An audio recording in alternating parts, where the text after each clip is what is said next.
Buenas tardes a todos los que estáis conectados hoy, 16 de junio, miércoles, y a todos los que desde cualquier otro día posterior estáis viendo esta charla que está conectada en YouTube.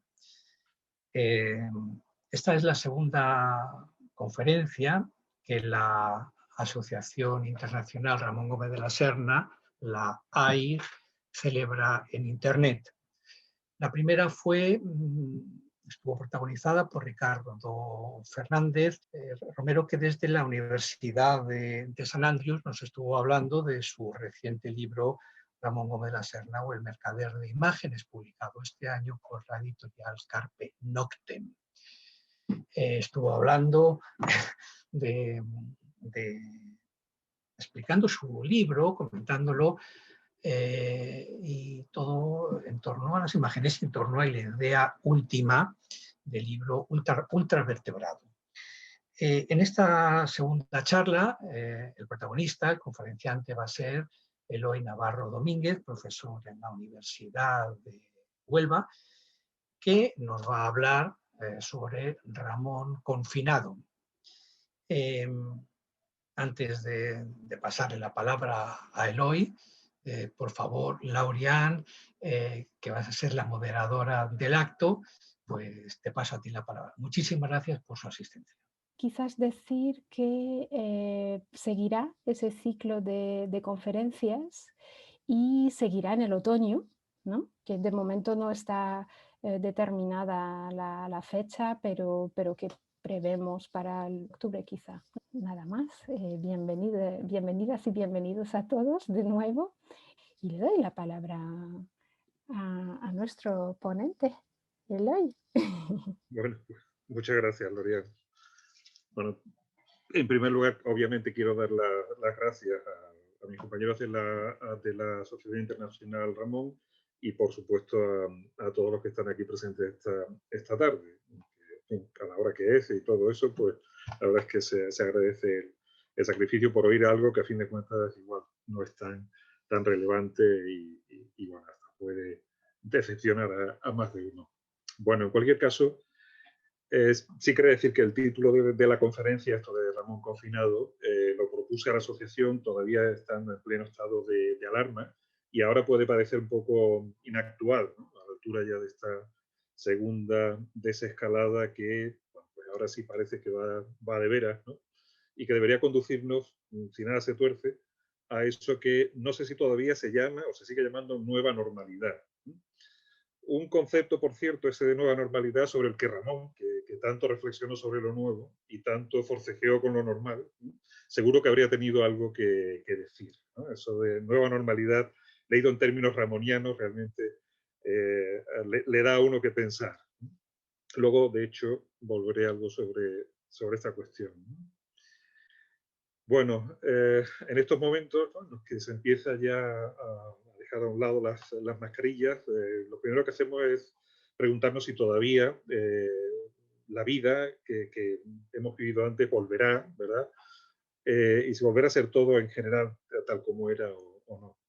Por ejemplo, nos abrazaremos, ¿no?, igual que antes, ¿verdad? Se acabará la costumbre española de besar a desconocidos. Respetaremos el perímetro de seguridad personal, ¿no?, que hasta ahora era cosa solo de anglosajones o de nórdicos. Bueno, realmente no lo sabemos. Desde luego, junto a lo que son lo que han sido las terribles consecuencias en el terreno sanitario de la pandemia, uno de los efectos más devastadores, sin duda, ha sido el del distanciamiento social. Un distanciamiento que, como saben, se ha manifestado de múltiples formas, desde los 2 metros de separación en las colas a los cierres perimetrales, ¿verdad?, de barrios, ciudades o países enteros. De todas esas manifestaciones de distanciamiento social, sin embargo, una de las más extremas, probablemente, y más dramáticas, ha sido sin duda la del confinamiento, ¿no? Y especialmente el decretado, en España al menos, en los comienzos de la pandemia. Aquel confinamiento, el total, ¿no?, el completo, el de verdad, ¿no? Bien, aquel confinamiento efectivamente dio lugar a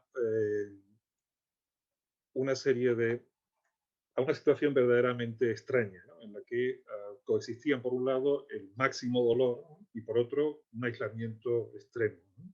Como si fuesen dos realidades paralelas que casi apenas se rozaban entre sí, o al menos así se percibía. Excepto quizá cuando desde el cuarto de estar de nuestra casa veíamos en los telediarios las imágenes, ¿no?, de los sanitarios afanándose en las UCIs en medio de una extraña guerra, ¿no?, en la que paradójicamente para salvar la vida lo que uno tenía que hacer era quedarse en casa y no salir huyendo de casa, ¿no?, como ha ocurrido en otras guerras. En casa tampoco hemos escapado del todo a la pandemia, ya que el propio confinamiento nos ha pasado factura a todos de formas muy diferentes, ¿no?, desde las lesiones de espalda, por ejemplo, a las depresiones. Pero en cualquier caso, el confinamiento nos ha obligado a mirar dentro de nosotros, ¿no? Y quizá nos haya permitido entender mejor nuestra vida, o por lo menos la de aquellos con los que nos hemos visto obligados a convivir las 24 horas, e incluso la de aquellos que precisamente no hemos visto durante meses, más que quizá a través de una simple pantalla como hoy. Pero además de mirar hacia adentro, también nos hemos fijado con más atención en el entorno material inmediato de las casas, ¿no?, en las que hemos estado obligados a encerrarnos. Y eso lo saben muy bien las empresas de reforma doméstica, que en estos momentos, al parecer, no dan abasto, ¿no?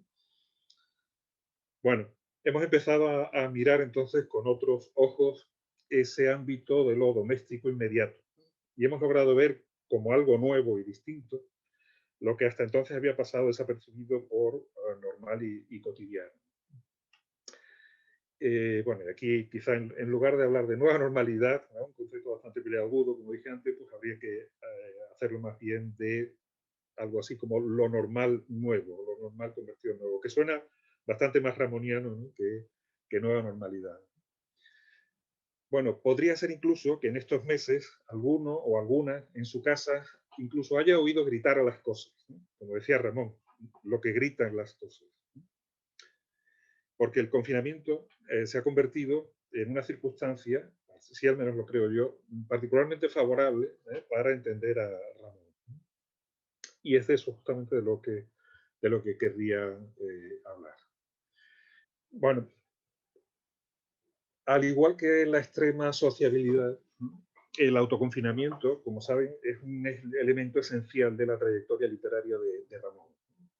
Una trayectoria que siempre gravitó entre dos espacios físicos, ¿no?, que representan uno y otro extremo respectivamente. Por un lado el Torreón y por otro lado Pombo. Y es seguramente en ese autoconfinamiento del Torreón o de París, ¿verdad?, o de Buenos Aires, ¿no?, los distintos espacios en los que Ramón se autoconfinó para escribir, ese autoconfinamiento del que tanto se ha escrito, sobre el que no voy a hablar aquí en realidad, es probablemente en el que hayáis pensado al leer el título de esta conferencia, ¿vale?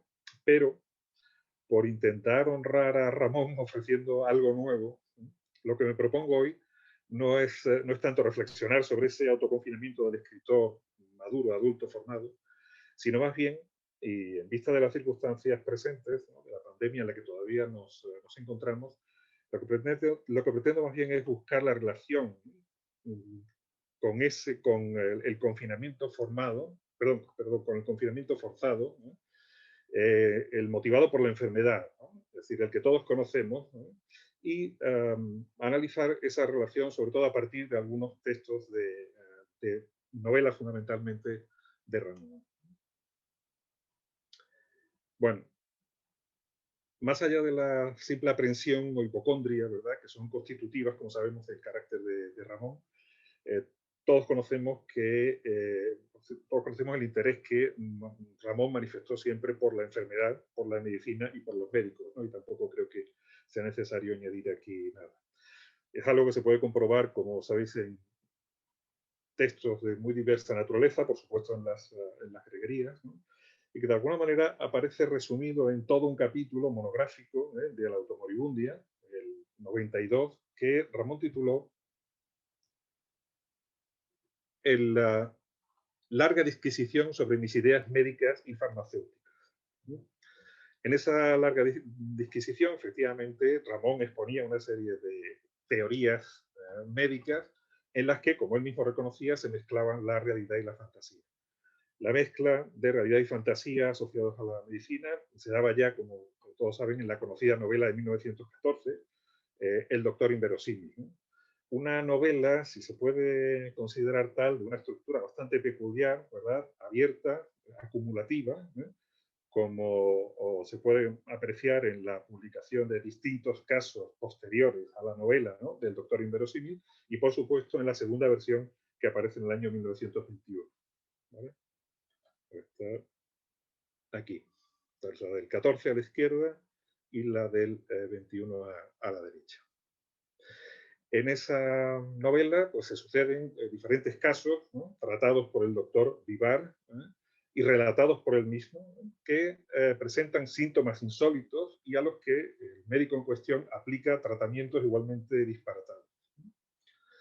La identificación de Vivar con Ramón, que en esa larga disquisición de Automoribundia se presentará igualmente, ¿no?, como doctor, pero que sí mismo, ¿no?, se ve reforzada además en esta novela por el uso de la narración en primera persona, que es algo verdaderamente excepcional en la narrativa ramoniana, ¿vale? Ese uso del yo de Vivar, ¿no?, realmente se confunde, ¿no?, con el yo de Ramón, ¿no?, y realmente vincula a esa obra casi más con el ámbito del ramonismo, ¿no?, que con el del novelismo, ¿no? Y utilizo los dos términos aquí de manera intencional, ante la presencia de Joana Frotescu y Pura Fernández. Bueno, volviendo al capítulo de Automoribundia, esa larga disquisición sobre las ideas médicas y farmacéuticas, hay que decir que Ramón escribió en él sobre distintas enfermedades, pero en concreto escribió lo siguiente: de la gripe es de lo que soy, desde aquí, más especialista, ¿vale? Y efectivamente, la gripe se encuentra muy presente en su obra, porque no hay que olvidar que Ramón vivió de cerca la epidemia de la llamada gripe española de 1918-1920. Tan de cerca que él mismo la contrajo, para ser salvado, según afirma él en Automoribundia, gracias a unas inyecciones de agua con azúcar, que le preparó nada más y nada menos que Max Nordau. Max Nordau, que por sí mismo tiene algo de doctor inverosímil. Fue milagroso, dice Ramón. Mi gripe desapareció y mi tos se desvaneció en el país de las carracas. La gripe de ese año proporcionó a Ramón material abundante para sus colaboraciones en la prensa de la época.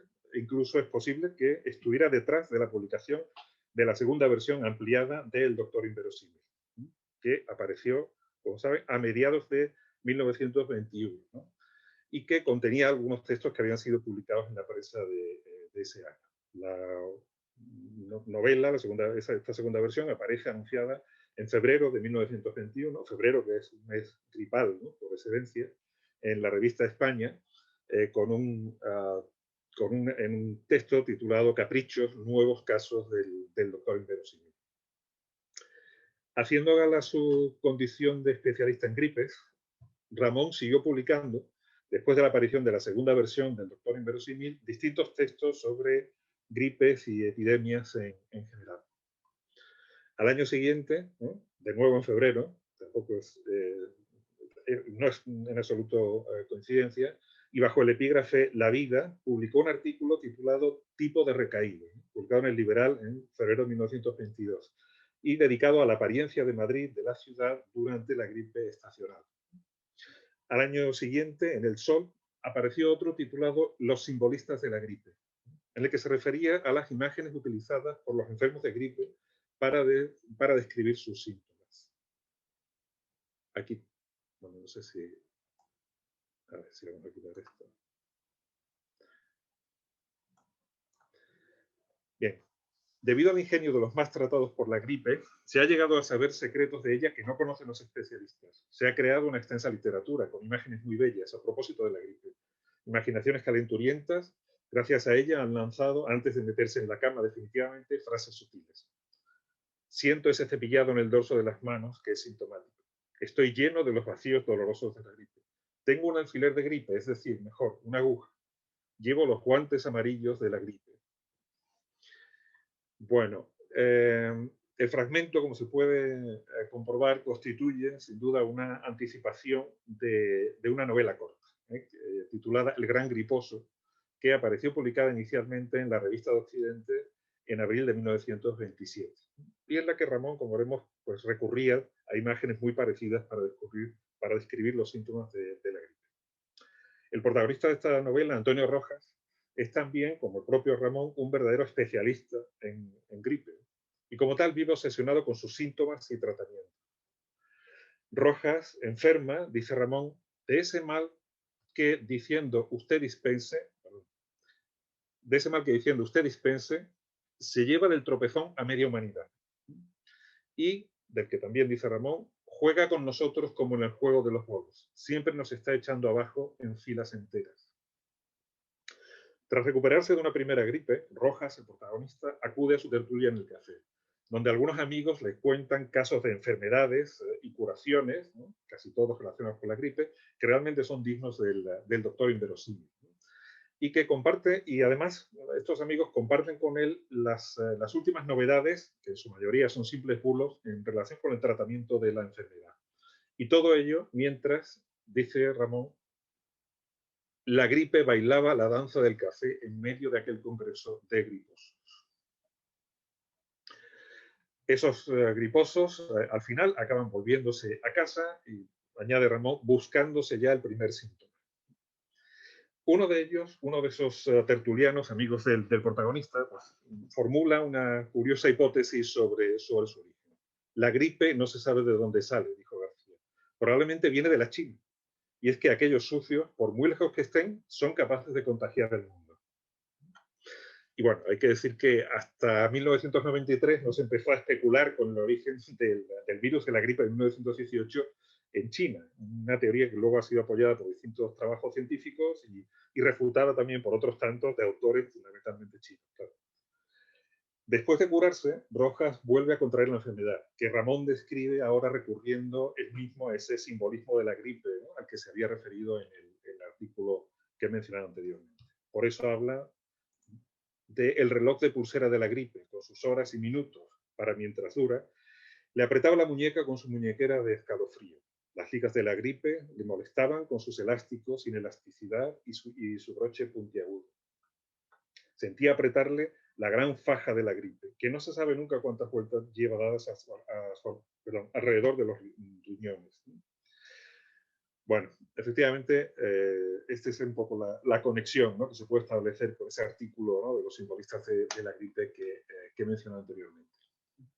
Su obsesión con la enfermedad se convierte en una relación estrechísima, íntima, ¿verdad?, con ella. Por eso, escribe Ramón, él había querido permanecer soltero, pero parecía matrimoniado con la gripe. Y es precisamente en el matrimonio donde Rojas acaba encontrando la clave de su curación. Porque el vecino de al lado, sí, anónimo, le llevará para que lo cuide a su hermana, igualmente anónima, de la cuyo nombre no conocemos, una hermana que está dotada de una prodigiosa inmunidad. A su alrededor, dice Ramón, todos caían y aquella mujer permanecía en pie. No había tenido ni la gripe del año 18, ni ninguna de las posteriores. La joven antigripal, ¿verdad?, consigue finalmente la curación de Rojas, que acabará concluyendo. Más que el remedio en la mascarada de las farmacias llenas de objetos de carnaval, lo que hay que encontrar es la mujer antigripal, la verdadera mujer antigripal. Y el gran griposo, continúa, con la prisa con que se medicinaba y se regimentaba o inventaba los mitos de cada presión, se unió al antigripal como quien se une a la inhaladora vitaminosa. Nunca era tarde para una nueva medicina, y más si así fundaba el hogar que todos le estimulaban a formar. Bien, el gran griposo presenta una innegable continuidad con respecto al doctor inverosímil, y no solo por las conversaciones del protagonista con sus compañeros de tertulia, sino sobre todo por esa disparatada curación final, ¿no?, de Rojas, una curación que casi podríamos considerar como un caso más de los del doctor Vivar. En ese sentido se puede decir que el gran griposo es el resultado de aplicar la experiencia de la gripe de 1918 a la fórmula novelística planteada en el año 1914 en el doctor inverosímil. El primer confinamiento que guarda Rojas, que como he mencionado anteriormente es individual, ¿verdad? Y bastante fugaz, ¿no? Y de ahí su recaída. Y es así debido a la necesidad que experimenta el personaje de intercambiar datos sobre la gripe, debido a su obsesión, en ese espacio público, antidoméstico y poco ventilado, que es el café, donde la enfermedad real y su aprensión por la misma pues, son retroalimentadas por los amigos que allí se reúnen. En ese sentido, la vecina antigripal, ¿verdad?, que rompe esa relación cuasi matrimonial que el personaje tiene con la enfermedad, parece que actúa como una especie de vacuna, ¿no?, al transmitirle su inmunidad, aunque en realidad lo que hace es simplemente retener a Rojas en un confinamiento doméstico, que es el que finalmente parece ser efectivo para su curación. Hay un aspecto, en cualquier caso, que sí querría destacar y sobre el que volveré más adelante, y es que a la desinformación en forma de bulos de todo tipo, ¿no?, a los que se da pábulo en el café, Ramón opone la revelación que experimenta el protagonista durante ese último y definitivo confinamiento. Una revelación que afecta a un aspecto central de su vida, como es su relación con la gripe, ¿vale? Y luego volveré sobre eso. Curiosamente, un desenlace opuesto lo podemos encontrar en otra novela también de tema médico, ¿no?, como es el regalo al doctor, ¿no?, que se publica en el año 1928. Está protagonizado por un matrimonio peruano de visita en Madrid. En esa novela, el marido contrae la gripe, Ramón llama la bonita gripe de Madrid, ¿no?, y es atendido por un médico que se insinúa a su mujer. Sospechando un poco la infidelidad de esta, el marido, una vez curado, decide pagar los honorarios del médico, dejándole a su mujer como pago, ¿no?, mientras él regresa solo a su país. En ese caso, la convivencia en la enfermedad es precisamente lo que disuelve a la pareja, ¿no?, por la aparición de un elemento extraño, un elemento que procede del mundo exterior, ¿no?, ese mundo exterior que estaba simbolizado en la anterior novela por el café. Pero de nuevo, hay algo en la reclusión motivada por la enfermedad, ¿no?, que permite al personaje pues, acceder a la verdad sobre su propia vida, lo que le lleva finalmente a romper su matrimonio. Bueno, después del Gran Griposo, Ramón volvió otra vez a referirse a epidemias y confinamientos en una novela corta titulada El cólera azul, publicada en el año 1932. ¿Vale? Aquí por error he puesto 34, bueno, inicialmente publicada en el 32. El argumento de la novela se sitúa en Lisboa, ¿no?, una ciudad que, como es sabido, está estrechamente vinculada a la trayectoria vital y literaria de Ramón. Hasta Lisboa viajan desde la colonia portuguesa de Angola dos mujeres, María Concepción Teixeira y Singapore, ¿verdad?, y su madre Abdulia, ambas pertenecientes a una familia de ricos terratenientes coloniales. Las dos se instalan en el Hotel de los Restauradores, ¿no?, y en un momento dado vemos como la hija sale a hacer unas compras, ¿no?, y en un café conoce accidentalmente a un caballero portugués. Un caballero portugués cuya descripción, aunque no tiene nada que ver ni con enfermedades ni con confinamientos, no me resisto a repetir porque me parece sencillamente genial. Dice, aquel gentleman con monóculo que, como tantos portugueses elegantes, vivía en la tragedia de parecer el príncipe de Gales sin serlo. Este caballero se enamora de ella y se ofrece a llevarle los paquetes hasta el hotel. Allí, sin embargo, María Concepción, convertida ya en protagonista, descubre que su madre ha desaparecido y que cualquier rastro de su presencia ha sido borrado. La causa, como sabemos después, no es otra que la muerte de la madre por haber contraído el cólera azul. Y así se lo explicarán una pareja de hombres vestidos de negro que la llevarán para ingresarla en el Hospital de Medicina Tropical, donde deberá guardar cuarentena precisamente con este caballero, ¿no?, que se parece al príncipe de Gales, como acabo de decir, y que la había acompañado hasta el hotel. María de la Concepción soporta como mejor puede su condición, ¿no?, su condición que no es otra, en palabras de Ramón, que la de la internada fatal, ¿no?, y lo explica así. Estaba María de la Concepción más lejos del mundo que nadie, porque era la aislada por razones de salud pública, el preso más preso en las cárceles del mundo, aquel contra el que coadyuva a la prisión toda la sociedad, pidiendo su incomunicación de un modo inflexible. Convertida así en una víctima de la cuarentena, la protagonista, María de la Concepción, incluso llega a simpatizar con las enfermeras, ¿no?, que la tienen recluida. María Concepción hubiera protestado contra aquella dureza de la ley sanitaria, pero la paralizó la abnegación de aquella mujer que trataba con ella pudiendo contraer el terrible contagio.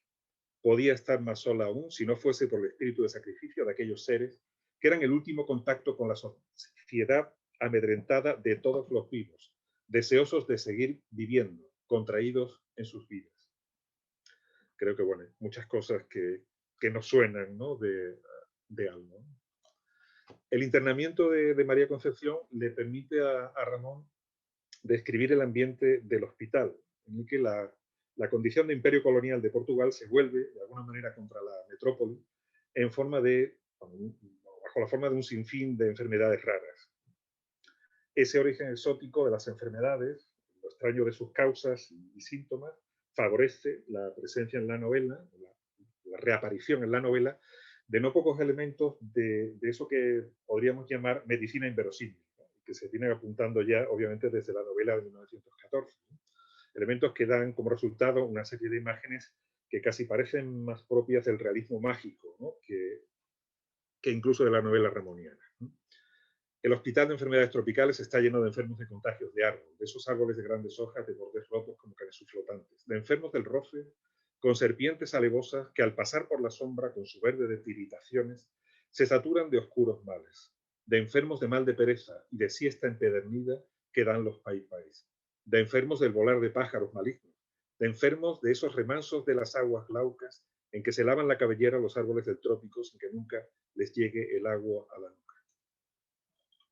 Bueno, hay muchas más enfermedades fantásticas que ya digo que de alguna manera ese contexto tropical o colonial pues favorece, ¿no?, o estimula la fantasía, por así decirlo, de Ramón al describirla. Bueno, a pesar de su carácter institucional, el hospital, por cierto, creo que tengo aquí una imagen de... Sí, este es el hospital donde en teoría están internados los personajes, un hospital, bueno, que había sido fundado, ¿no?, en el año 1902, con fecha relativamente reciente. El hospital, como digo, alberga en su interior un mundo de pesadilla, ¿no? Pero en lugar de perder la razón, la protagonista, María de la Concepción, separada de su medio social, tanto por el aislamiento como por la muerte de su controladora madre, experimenta, por el contrario, una especie de liberación interior, ¿no?, de revelación, ¿no?, siendo ella finalmente la que decide llamar al caballero confinado, junto con ella, para, al ser ahora dueña de su destino, insinuarle y proponerle veladamente el matrimonio. Así encontramos aquí este texto. La verdad es que estamos reunidos aquí para otra cosa que para llorar juntos, pensó María Concepción. Todo nos reúne, dijo María, pero por eso precisamente debemos pensar en lo que significa esto. Hay una especie de reflexión sobre el sentido de del confinamiento de ambos, ¿no?, de su situación, del impacto que tiene en sus vidas, ¿no? Y a partir de ahí, obviamente, viene la propuesta de matrimonio, ¿no? La pareja finalmente pues acaba comprometiéndose para casarse una vez, eso sí, que hayan pasado los 40 días de la cuarentena. Bueno, una vez más, la novela concluye con el inicio de la nueva vida de una pareja unida por el confinamiento y después de que ese mismo confinamiento haya propiciado en uno de sus componentes al menos una especie de revelación acerca de su destino.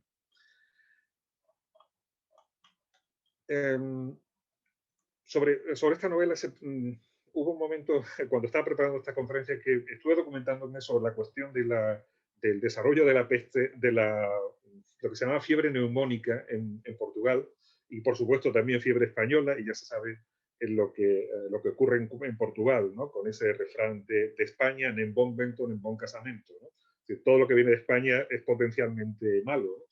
Y hay un detalle que sí me llamó la atención, pero debo reconocer que no he encontrado suficientes pruebas o pruebas suficientemente concluyentes, ¿no?, como para elaborar ninguna hipótesis al respecto en relación con esta novela. Y es que efectivamente El periodo de la gripe entre 1918 y 1920 es justamente el periodo en el que Ramón, antes de establecerse en Portugal, viaja más a Portugal, ¿no?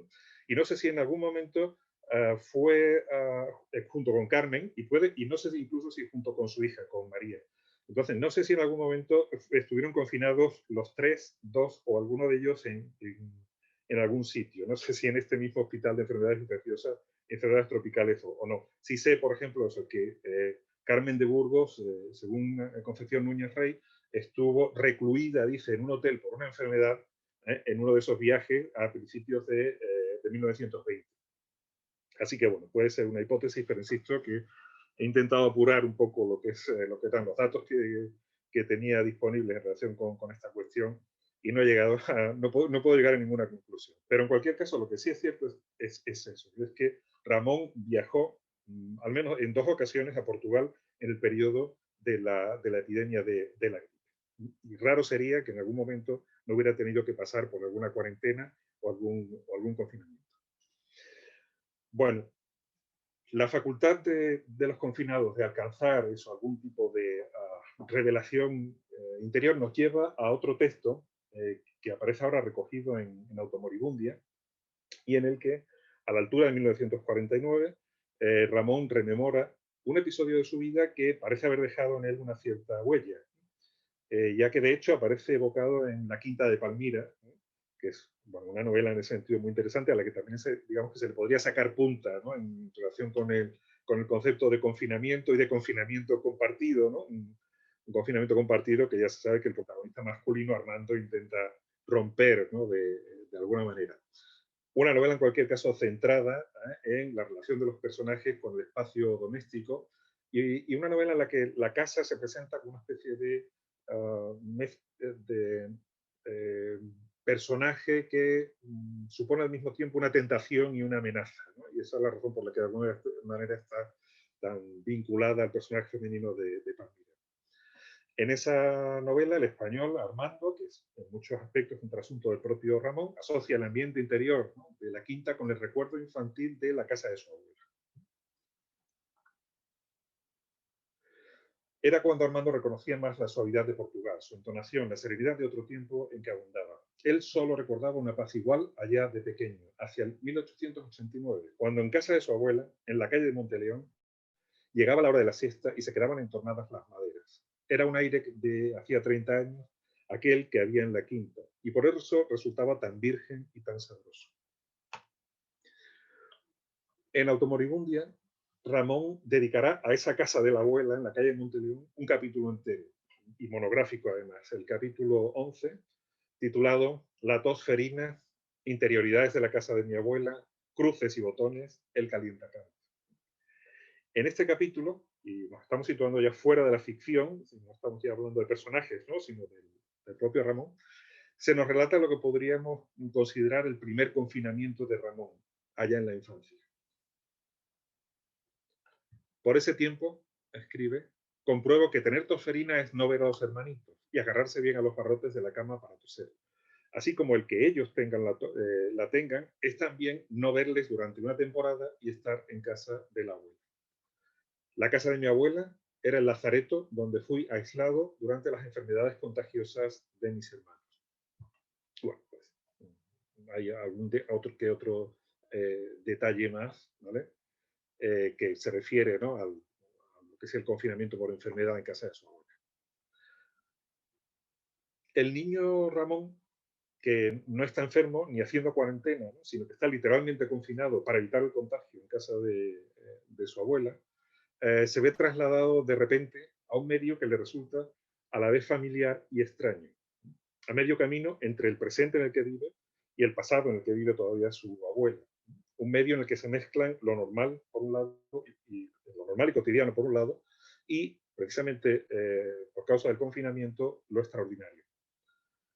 El tedio del encierro pues, estimula la imaginación del niño, que acabará ingeniándoselas para transfigurar por sí mismo ese anodino paisaje doméstico del piso de la casa de la abuela.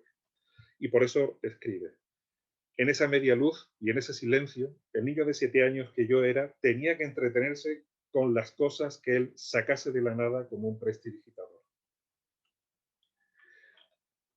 Ramón, siguiendo lo que nos dice en esta frase, contempla absorto, cito, el espectáculo del circo de las moscas. O bien, cito también, es la escala de polvo móvil que se forma con el sol en las casas de aire confinado, de muchas cosas guardadas. Pero si la imaginación se convierte en su principal aliada frente al aburrimiento del confinamiento, otro tanto se puede decir de su curiosidad infantil, estimulada por las cosas que su abuela acumula en la casa, y especialmente en el costurero. En el costurero, dice Ramón, quedaban ovillados bucles de sus niñas desaparecidas, restos de cintas de un carnaval, formándose armonías escocesas y como el último arpegio de una ópera. Muchas cosas me hizo ver y presentir el costurero. Arlequines, escarabajos y banderas, pero bajo sus perifolios había algo disimulado e inapreciable, el fondo de los botones, y entre los botones las cruces militares, que es lo que realmente lo fascina, ¿no? Ramón efectivamente sucumbe a la fascinación que le producen los objetos guardados en el costurero y parece darse cuenta de que separados de la prenda o de la persona a la que pertenecieron, ¿no?, los botones o los rizos, los restos de cabello de las niñas, esos objetos adquieren, como si compusieran una especie de rastro en miniatura, un significado diferente, puesto que, como él mismo sugiere, no se trata solo de lo que se ve, sino también de lo que se presiente en ellos. Y además de todo esto, Ramón descubre en el encierro de la casa de su abuela algo muy importante. Como salvación excepcional al encierro, como evasión suprema, ya que no me dejaba salir a la calle, estaba el retrete. En aquel cuarto misterioso, la abuela había pegado todas las estampas que regalaban en los paquetes de chocolate y otras estampas de cuentos de niños y de obsequios de almacenes y perfumerías. El cubículo estaba cubierto por completo, y ángeles, niñas jugando al aro, bañistas con largos trajes a rayas y payasos, ponían sus colorinches desde el techo al zócalo, incluyendo el revés de la puerta, apoteosis del cromo. Allí se resarcía la imaginación de su austera vigilia, y allí aprendí mi afición a llenar las paredes de las casas que habito, techos y puertas también incluidos, de todas las estampas que colecciono en libros y revistas. Bueno, él mismo establecerá en Automoribundio una vinculación, ¿no?, con esto que acabamos de ver aquí. Dice, además, el escritor es como un presidiario que no sale de su celda y que por eso la decora, igual que el confinado en la cárcel la llena de inscripciones y grafitos. Es lo imprescindible para no tener asco al encierro. Para vivir en un mundo que está lleno de cosas tan inmundas, hay que aislarse, rodeado de las evocaciones de lo más original que ha dado de sí la vida y el arte. Bueno, como se puede observar, aunque haya algo de proyección retrospectiva por parte de Ramón adulto sobre este episodio de confinamiento infantil, lo cierto es que no resulta difícil advertir en él, en germen, digamos, ciertos elementos vinculados con algunas de las claves estéticas fundamentales del ramonismo. Elementos todos que están relacionados de un modo o de otro con el hecho mismo del confinamiento, que surgen gracias al confinamiento. Así que es el confinamiento de alguna manera el que dirige la mirada de Ramón en una dirección o en otra, o dirige la imaginación de Ramón hacia esto o hacia... Efectivamente, se podría establecer una continuidad entre el confinamiento forzado de la infancia y el confinamiento voluntario del Ramón adulto, ya que el primero parece descubrirle a Ramón una manera de mirar el mundo en la que los objetos cotidianos, especialmente cuando se encuentran descontextualizados y marginalizados, por así decirlo, en este caso no en el rastro, como dije antes, sino en el costurero, se ven dotados de una nueva vida y de un nuevo significado por la mirada insólita del niño confinado. Quizá esa fuera la revelación que tuvo el niño Ramón, como la tuvieron antes sus otros personajes, ¿no? El descubrimiento de la existencia de un mundo infinito encerrado entre las cuatro paredes de la casa de su abuela. Un mundo cuya plasmación literaria acabaría convirtiéndose, como el matrimonio para los personajes de Rojas o María Concepción, lo que hemos visto antes, en su propio destino. Y quizá cabría preguntarse si la estética del ramonismo no estará toda ella basada en la supervivencia de esa mirada adánica que el niño aburrido extiende a su alrededor durante su confinamiento en la Casa de la Calle de Monteleón. Y nada más, muchas gracias.